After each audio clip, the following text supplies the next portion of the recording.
தந்தை மகன் தூயாவியாரின் பெயராலே நமக்காக பலியாகி உயிர்த்தெழுந்த நம் தலைவராகி இயேசு கிறிஸ்துவின் அருளும் கடவுளின் அன்பும் தூயாவியாரின் தோழமையும் உங்கள் அனைவரோடும் இருப்பதாக.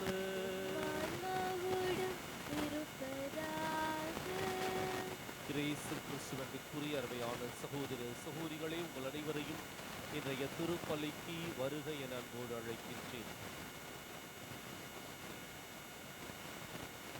ஆண்டவர் இயேசு மீண்டுமாய் மனம் திரும்ப அழைப்பை கொடுக்கின்றார். மனம் மாறுகின்ற ஒவ்வொருவரும் ஆண்டவருடைய வழியை பின்பற்றி அவருடைய பாதையிலே நடப்போம் என்பதிலே சந்தேகமில்லை. இன்றைக்கு நம்முடைய வாழ்வு எப்படிப்பட்ட மனமாற்றத்திற்கு உரியதாக இருக்கின்றது என்பதை சிந்தித்து பார்த்தவர்களாக இந்த திருப்பலியில் நாம் பங்கேற்போம். சகோதர சகோதரிகளே, தூய மறை நிகழ்வுகளை கொண்டாட நாம் தகுதி பெறும் பொருட்டு நம் பாவங்களை ஏற்றுக்கொள்வோம்.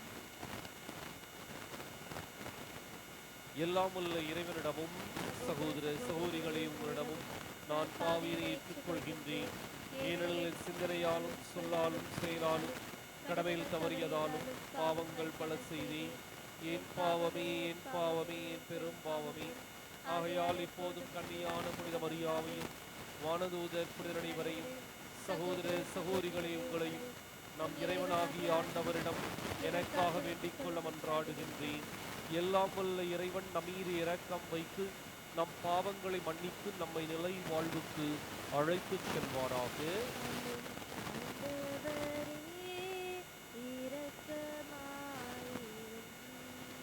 ஆண்டவரே இரக்கமாயிரும்.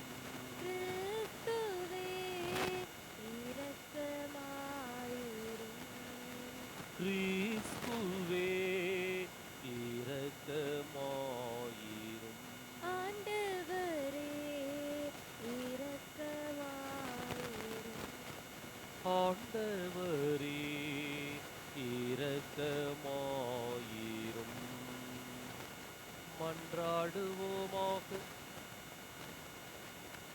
படைப்படைத்து நிறைவா ஆயரான புனித போலிக்காற்பை மறை சாட்சியரின் அணியில் சேர்க்க திருவுளமானீரே. அதனால் அவர் எங்களுக்காக பரிந்து பேசுவதால் கிறிஸ்துவின் துன்பக் கிண்ணத்தில் பங்கு கொண்டு தூய ஆவியார் வழியாக நாங்கள் நிலை வாழ்வுக்கு உயிர்த்தெழ அருள்வீராக.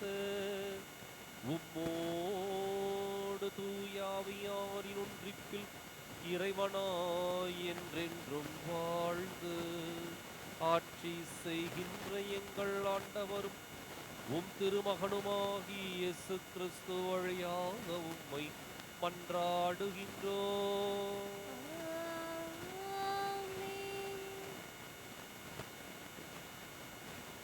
இன்றைய திருப்பலியானது ரஜீஸ் பேபி கருத்துப்படி நன்றியாகவும், கொழிஞ்சாமாரை ரோசி ஆசிரியை கருத்துப்படி கருத்துக்கள் நிறைவேறவும் நன்றியாகவும் ஒப்புக் கொடுக்கப்படுகின்றது. முதல் வாசகம். தீயவரின் சாவையா நான் விரும்புகிறேன். அவர்கள் தம் வழிகளில் நின்று திரும்பி வாழ வேண்டும் என்பதன்றோ என் விருப்பம். இறைவாக்கினர் எசேக்கியேல் நூலிலிருந்து வாசகம். 18ஆம் அதிகாரம் 21 முதல் 28 முடிய இறைவார்த்தைகள். ஆண்டவர் கூறுவது: தீயவரோ தாம் செய்த பாவங்கள் அனைத்தையும் விட்டு மனம் மாறி என் நியமங்கள் அனைத்தையும் கைக்கொண்டு நீதியையும் நேர்மையையும் கடைபிடித்தால் அவர்கள் வாழ்வது உறுதி. அவர்கள் சாகார். அவர்கள் இழைத்த தவறுகள் அனைத்தும் அவர்களுக்கு எதிராக நினைக்கப்பட மாட்டாம். அவர்கள் கடைபிடித்த நேர்மையின் பொருட்டு அவர்கள் வாழ்வர். உண்மையில் பொல்லாரின் சாவையா நான் விரும்புகிறேன். அவர்கள் தம் வழிகளில் நின்று திரும்பி வாழ வேண்டும் என்பதன்றோ என் விருப்பம் என்கிறார் தலைவராகிய ஆண்டவர். நேரியவர் தம் நேரிய நடத்தையினின்று விலகி தவறிழைத்து பொல்லாரை போல் வெறுக்கத்தக்கவற்றை எல்லாம் செய்தால் அவர்கள் வாழ்வாரோ? அவர்கள் கடைபிடித்த நேர்மையானது எதுவும் நினைக்கப்பட மாட்டாது. அவர்கள் இழைத்த துரோகத்தின் பொருட்டும் செய்த பாவத்தின் பொருட்டும் அவர்கள் சாவர். ஆயினும் தலைவரின் வழி செம்மையானதாக இல்லை என்று நீங்கள் சொல்கிறீர்கள். இஸ்ரவேலின் வீட்டாரை கேளுங்கள். என் வழியா நேர்மையற்றது? உங்கள் வழிகள் அன்றோ நேர்மையற்றவை? நேரியவர் தம் நேரிய நடத்தையின்றி விலகி தவறிழைத்தால் அவர்கள் தாம் இழைத்த தவறின் பொருட்டு சாவர். பொல்லார் தாம் செய்த பொல்லாப்பினின்றி விலகி நீதியையும் நேர்மையையும் கடைபிடித்தால் தம் உயிரை அவர்கள் காத்துக்கொள்வர். அவர்கள் உண்மையை கண்டுணர்ந்து தாம் செய்த குற்றங்கள் அனைத்தினின்றும் விலகிவிட்டால் அவர்கள் வாழ்வது உறுதி, அவர்கள் சாக மாட்டார். இது ஆண்டவர் வழங்கும் அருள்வாக்கு. இறைவா உமக்கு நன்றி. பதிலுரை பாடல் பல்லவி. நீர் எம் குற்றங்களை மனதில் கொண்டிருந்தால் யார்தான் நிலைத்து நிற்க முடியும்? நீர் என் குற்றங்களை மனதில் கொண்டிருந்தால் யார்தான் நிலைத்து நிற்க முடியும்? ஆண்டவரே, ஆழ்ந்த துயரத்தில் இருக்கும் நான் உம்மை நோக்கி மன்றாடுகிறேன். ஆண்டவரே, என் மன்றாட்டுக்கு செவிசாய்த்தருளும். என் விண்ணப்ப குரலை உம்முடைய செவிகள் கவனத்துடன் கேட்கட்டும். பல்லவி. நீர் என் குற்றங்களை மனதில் கொண்டிருந்தால் யார்தான் நிலைத்து நிற்க முடியும்? நீர் என் குற்றங்களை மனதில் கொண்டிருந்தால் யார்தான் நிலைத்து நிற்க முடியும்? ஆண்டவரே, நீர் என் குற்றங்களை மனதில் கொண்டிருந்தால் யார்தான் நிலைத்து நிற்க முடியும்? நீரோ மன்னிப்பு அளிப்பவர், மனிதரும் உமக்கு அஞ்சி நடப்பர். பல்லவி. நீர் என் குற்றங்களை மனதில் கொண்டிருந்தால் யார்தான் நிலைத்து நிற்க முடியும்? நீர் என் குற்றங்களை மனதில் கொண்டிருந்தால் யார்தாம் நிலைத்து நிற்க முடியும்? ஆண்டவருக்காக ஆவலுடன் நான் காத்திருக்கின்றேன். என் நெஞ்சம் காத்திருக்கின்றது. அவரது சொற்களுக்காக ஆவலுடன் காத்திருக்கின்றேன். விடியலுக்காக காத்திருக்கும் காவலரை விட என் நெஞ்சம் என் தலைவருக்காய் ஆவலுடன் காத்திருக்கிறது. பல்லவி. நீர் என் குற்றங்களை மனதில் கொண்டிருந்தால் யார்தான் நிலைத்து நிற்க முடியும்? நீர் என் குற்றங்களை மனதில் கொண்டிருந்தால் யார்தாம் நிலைத்து நிற்க முடியும்? இஸ்ரவேலே, ஆண்டவரையே நம்பியிரு. பேரன்பு ஆண்டவரிடமே உள்ளது. மிகுதியான மீட்பு அவரிடமே உண்டு. எல்லா தீவினைகளினின்றும் இஸ்ரவேலரை மீட்பவர் அவரே. பல்லவி. நீர் என் குற்றங்களை மனதில் கொண்டிருந்தால் யார்தான் நிலைத்து நிற்க முடியும்?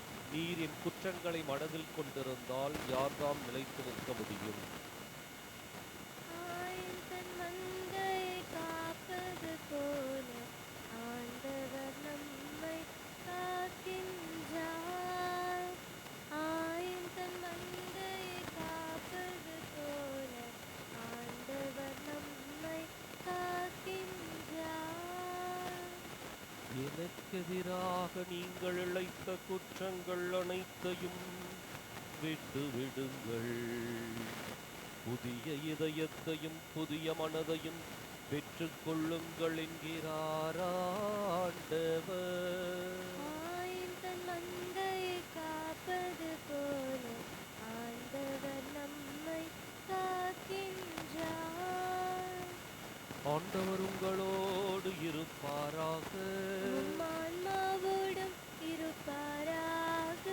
புனித மத்தேயு எழுதிய நற்செய்தியிலிருந்து வாசகம். ஆண்டவரே, மாற்றி உமக்கே. அதிகாரம் 5, இறைவாக்கியங்கள் 20 முதல் 26 முடிய. அக்காலத்தில் இயேசு தம் சீடரை நோக்கி கூறியது: மறைநூல் அறிஞர் பரிசேயர் ஆகியோரின் நெறியை விட உங்கள் நெறி சிறந்திருக்கட்டும். இல்லையெனில் நீங்கள் விண்ணரசுக்குள் புக முடியாது என உங்களுக்கு சொல்லுகிறேன். கொலை செய்யாதே, கொலை செய்கிறவரும் தண்டனை தீர்ப்புக்கு ஆளாவர் என்று முற்காலத்தவருக்கு கூறப்பட்டிருப்பதை கேள்விப்பட்டிருக்கிறீர்கள். ஆனால் நான் உங்களுக்கு சொல்கிறேன், தம் சகோதரர் சகோதரிகளிடம் சினம் கொள்கிறவர் தண்டனை தீர்ப்புக்கு ஆளாவார். தம் சகோதரரையோ சகோதரியையோ முட்டாளே என்பவர் தலைமைச் சங்க தீர்ப்புக்கு ஆளாவார். அறிவிலியே என்பவர் எரி நரகத்துக்கு ஆளாவார். ஆகையால் நீங்கள் உங்கள் காணிக்கையை பலிபீடத்தில் செலுத்த வரும் பொழுது உங்கள் சகோதரர் சகோதரிகள் எவருக்கும் உங்கள் மேல் ஏதோ மனத்தாங்கள் உண்டென அங்கே நினைவுற்றால் அங்கேயே பலிபீடத்தின் முன் உங்கள் காணிக்கையை வைத்துவிட்டு போய் முதலில் அவரிடம் நல்லுறவு ஏற்படுத்திக் கொள்ளுங்கள். பின்பு வந்து உங்கள் காணிக்கையை செலுத்துங்கள். உங்கள் எதிரி உங்களை நீதிமன்றத்திற்கு கூட்டிச் செல்லும் போது வழியிலேயே அவருடன் விரைவாக உடன்பாடு செய்து கொள்ளுங்கள். இல்லையேல் உங்கள் எதிரி நடுவரிடம் உங்களை ஒப்படைப்பார். நடுவர் காவலரிடம் ஒப்படைக்க நீங்கள் சிறையில் அடைக்கப்படுவீர்கள். கடைசி காசு வரை திருப்பிச் செலுத்தாமல் அங்கிருந்து வெளியேற மாட்டீர்கள் என உறுதியாக உங்களுக்கு சொல்கிறேன்.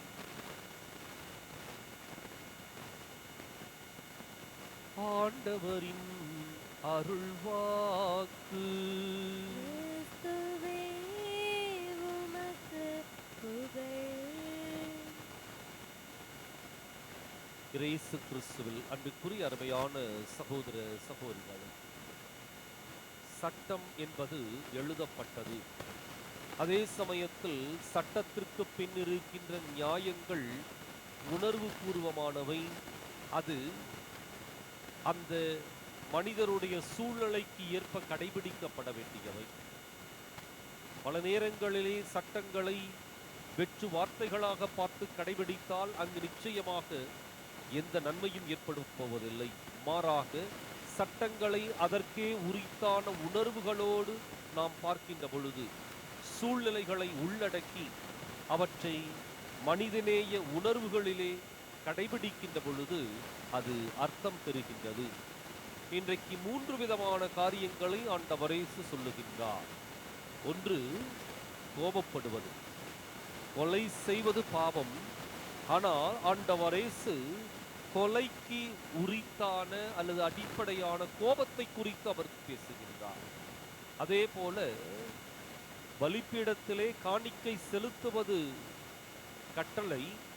ஆனால் அந்த பலிபீடத்திலே காணிக்கை செலுத்த வருகின்ற பொழுது நாம் எப்படி இருக்க வேண்டும் என்பது நமக்கு கொடுக்கப்படுகின்ற உணர்வு பூர்வமான ஒரு அழைப்பு.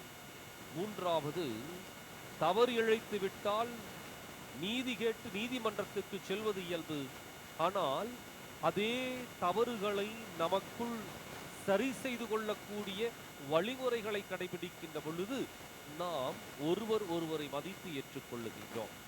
இன்றைக்கு இந்த 3 காரியங்களையும் ஆண்டவர் இயேசு சொல்லுகின்ற பொழுது, சட்டங்களுக்கு பின் இருந்த உண்மையை, சட்டங்களுக்கு பின் இருக்கின்ற உணர்வுகளை ஆண்டவர் இயேசு வலியுறுத்துகின்றார்.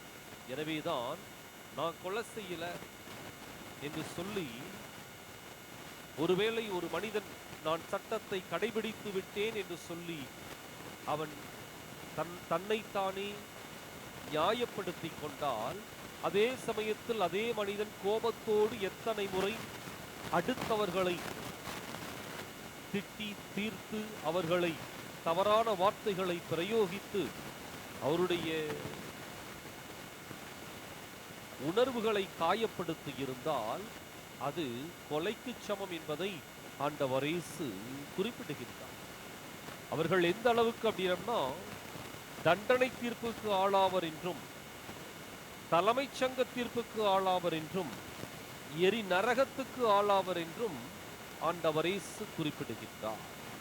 எனவே நான் கொலை செய்யல அப்படிங்கிறத நியாயப்படுத்துகின்ற ஒவ்வொரு மனிதரும் தன்னுடைய உணர்வு அடுத்த மனிதர்களுக்கு எப்படி பகிரப்பட்டது, அது அன்பாக பாசமாக இருந்ததா அல்லது கோபமாக, பல நேரங்களிலே அடுத்தவருடைய அந்த நன்மதிப்பை கெடுப்பதாக அல்லது நம்முடைய வார்த்தைகளால் காயப்படுத்துவதாக இருந்திருக்கின்றதா சிந்தித்து பார்க்க வேண்டும். காணிக்கையை செலுத்த வரவேண்டியது வழிபாட்டு சட்டம், வழிபாட்டு கட்டளை. ஆனால் செலுத்த வருவதற்கு முன்பாக நாம் எப்படி இருக்க வேண்டும் என்பது ஆண்டவர் இயேசு வலியுறுத்துகின்ற மிக சிறப்பான ஒரு உணர்வு.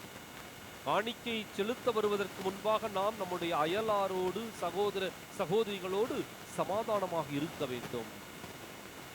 அடுத்தது, நமக்குள் நாமே பேசி தீர்மானங்களை எடுத்து சமாதானம் பெற வேண்டும். அவற்றை எடுத்துக்கொண்டு நீதிமன்றத்துக்கு சென்றால் அங்கு பல்வேறு விதமான விபரீத முடிவுகள் எடுக்கப்படும். எனவே இன்றைக்கு நம்முடைய வாழ்க்கை வெற்று சட்டங்களை, வார்த்தைகளை மையமாக கொண்டிருப்பதை விட சட்டங்களுக்கு பின் இருக்கின்ற உணர்வுகளை அவற்றுக்கு உரித்தான மதிப்பு மரியாதையை உள்ளடக்கியதாக இருக்க வேண்டும். சிந்திப்போம். இயேசுவினுடைய புரட்சிகரமான புதிய சட்டங்களுக்கு நாம் இடம் கொடுத்து அவற்றை ஆழ்மனதில் ஏற்று வாழ இந்த திருப்பலியில் தொடர்ந்து மன்றாடுவோம்.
சகோதர சகோதரிகளே, என்னுடையதும் உங்களுடையதுமான இப்பலி எல்லாம் வல்ல தந்தையாக இறைவனுக்கு ஏற்றதாகும்படி மன்றாடுங்கள்.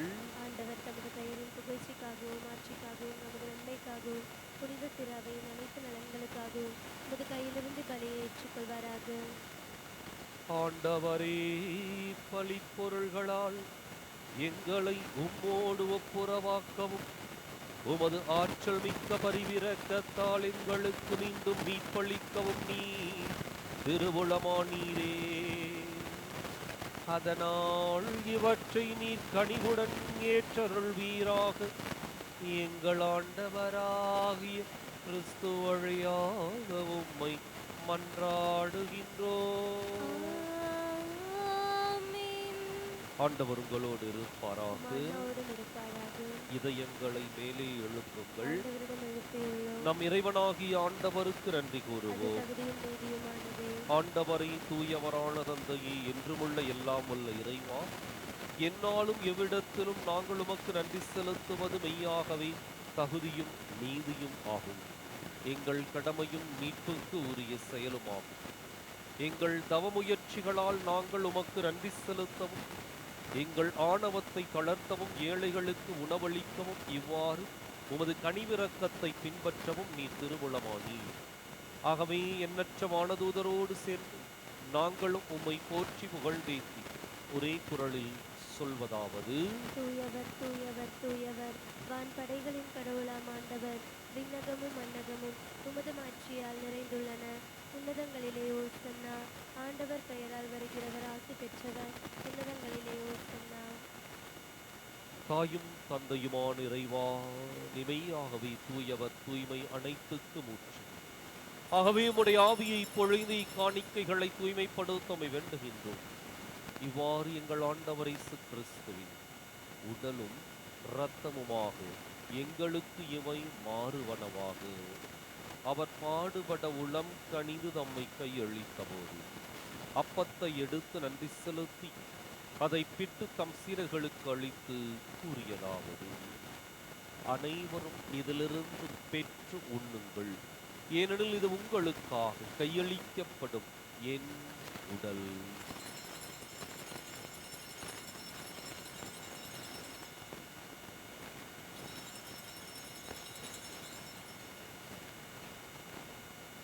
அவன் நம்மை இரவு விருந்தை அருந்தியபின் கிண்ணத்தையும் எடுத்து மீண்டும் உமக்கு நன்றி கூறி தம் சீடர்களுக்கு அளித்து அவர் கூறியதாவது: அனைவரும் இதிலிருந்து பெற்று பருகுங்கள், ஏனெனில் இது புதிய நிலையான உடன்படிக்கைக்கு உரிய என் இரத்தத்தின் கிண்ணம். இது பாவ மன்னிப்புக்கென்று உங்களுக்காகவும் பலருக்காகவும் சிந்தப்படும். இதை என் நினைவாகச் செய்யுங்கள்.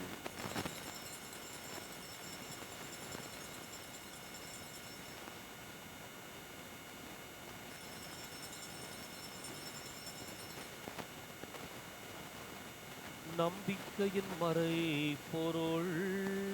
கிறிஸ்து மரித்தார், கிறிஸ்து உயிர்த்தார், கிறிஸ்து மீண்டும் வருவார்.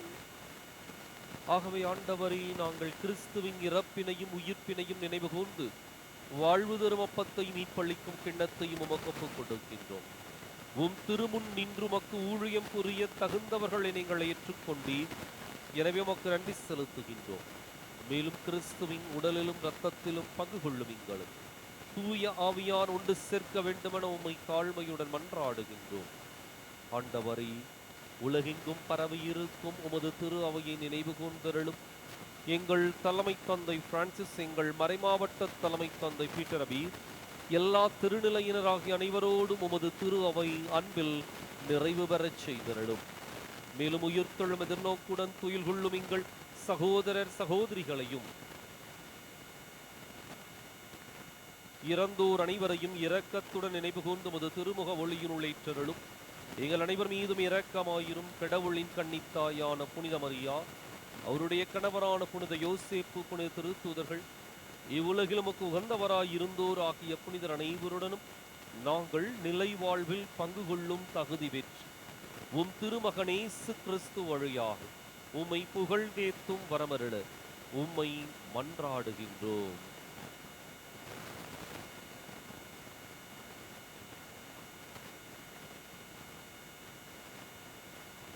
இவர் வழியாக இவரோடு இவரில் எல்லாம் வல்ல இறைவனாகிய தந்தையே, தூய ஆவியாரின் ஒன்றிப்பில் எல்லா புகழும் மாட்சியும் என்றென்றும் உமக்கு உரியதே.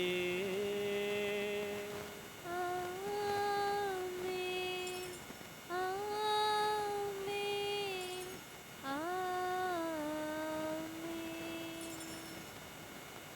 கடவுளை நம் தந்தையின் அழைக்க இயேசு நமக்கு கற்பித்தார். எனவே நாம் அனைவரும் இணைந்து துணிந்து சொல்லுவோம். விண்ணுலகில் இருக்கிற எங்கள் தந்தையே, உமது பெயர் தூயது என போற்றப் பெறுக. உமது ஆட்சி வருக. உமது திருவுளம் விண்ணுலகில் நிறைவேறுவது போல மண்ணுலகிலும் நிறைவேறுக. எங்கள் அன்றாட உணவை இன்று எங்களுக்கு தாரும். எங்களுக்கு எதிராக குற்றம் செய்வோரை நாங்கள் மன்னிப்பது போல எங்கள் குற்றங்களை மன்னியும். எங்களை சோதனைக்கு உட்படுத்தாதேயும், தீமையிலிருந்து எங்களை விடுவித்தருளும். ஆண்டவரை, தீமை அனைத்திலிருந்தும் எங்களை விடுவித்து எங்கள் வாழ்நாளில் அமைதியை கனிவுடன் அருளுமை மன்றாடுகின்றோம். உமது இரக்கத்தின் உதவியால் நாங்கள் பாவத்திலிருந்து எப்போதும் விடுதலை பெற்று யாதொரு கலக்கமும் இன்றி நலமாயிருப்போமாக.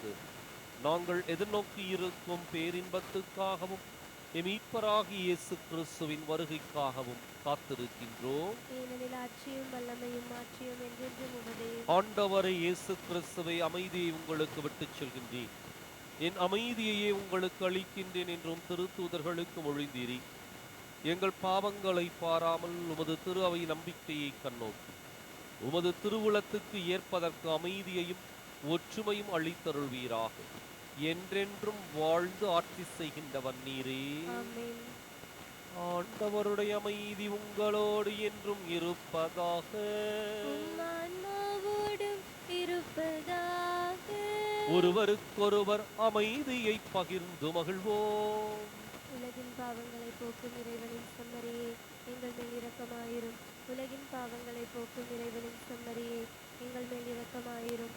உலகின் பாவங்களை போக்கும் இறைவனின் செம்மறியே, எங்களுக்கு அமைதியை அளித்தருளும்.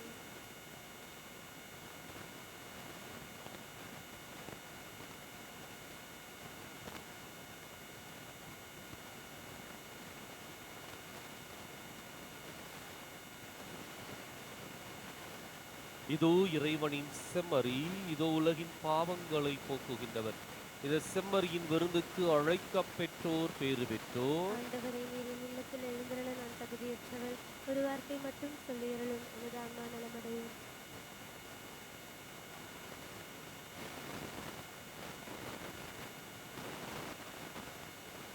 இதய கதவை திறந்து வை மகளே, இந்த நேரமும் வந்து வாசம் பண்ணுவேன். சொந்தமாகவே உன்னை சூடிக்கொள்ளுவேன். உன் இதய கதவை திறந்து வை மகளே, இந்த நேரமும் வந்து வாசம் பண்ணுவேன். சொந்தமாகவே உன்னை சூடிக்கொள்ளுவேன். பெற்ற தாயுனை மறந்தாலும் என் மகனை தாலாட்ட நான் இல்லையாம். உற்ற தந்தையுனை பிரிந்தாலும் என் மகனை வழிகாட்ட நான் இல்லையாம். நல்லதை நாடுங்கள், மனிதராக வாழுங்கள். இனி வரும் காலங்கள் உலகின் இறுதி ராகங்கள். நீதியுள்ள தேவன் நானே. உன் இதய கதவை திறந்து வை மகனே, இந்த நேரமும் வந்து வாசம் பண்ணுவேன். சொந்தமாகவே உன்னை சூடிக்கொள்ளுவேன். உன் இதய கதவை திறந்து வை மகளே, இந்த நேரமும் வந்து வாசம் பண்ணுவேன். சொந்தமாகவே உன்னை சூடிக்கொள்ளுவேன். மன்றாடுவோமாக. ஆண்டவரே, உமது அருளடையாளத்தின் புனிதமான உணவு எங்களுக்கு புத்துயிரளிப்பதாக. பழைய பாவ நிலையிலிருந்து தூய்மை பெற்று மீட்பளிக்கும் மறை நிகழ்வின் பங்கேற்பாளர்களாக அது எங்களை மாற்றுவதாக. எங்கள் ஆண்டவராகிய கிறிஸ்து வழியாக உம்மை மன்றாடுகின்றோம். ஆமென். ஆண்டவர் உங்களோடு இருப்பாராக. உம் ஆன்மாவோடும் இருப்பாராக. எல்லாம் வல்ல இறைவன் தந்தை, மகன், தூயாவியார் உங்களுக்கு ஆசி வழங்குவாராக. ஆமென். கிறிஸ்துவின் அன்பிலும் அருளிலும் வாழ சென்று வாருங்கள். திருப்பலின் நிறைவேறிற்று. இறைவனுக்கு நன்றி. சதா